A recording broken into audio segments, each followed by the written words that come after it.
The Netherlands has proposed, and this was also part of the leaked information, to create a fund of 200 million euros for awareness and education, and investment of another 27 million euros to construct a slavery museum. That's what the rumor was. I didn't hear that necessarily confirmed today.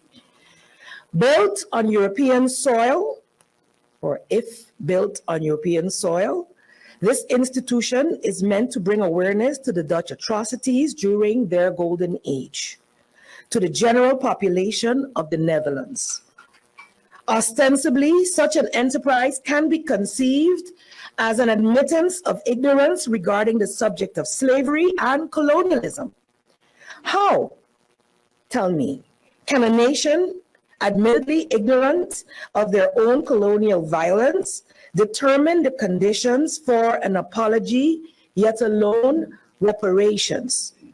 How can a nation be sorry for something they admittedly know little to nothing about and have only recently seen the need to take the current actions?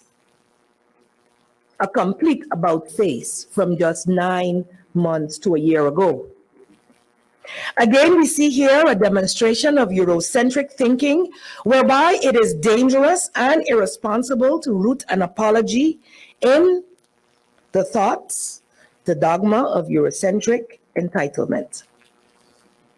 What was the golden age to the Netherlands was an apocalypse for us. To frame Black and Indigenous people of color and Caribbean histories around coloniality alone recklessly perpetuates the notion that our narratives and identities can only exist in relation to the colonizer. We must be allowed the time and space needed to reconnect with our histories beyond coloniality as a precursor to setting the conditions for reparations. Under the purview of institutionally induced amnesia through colonial streams of pedagogy, how can we know what to negotiate for? If most of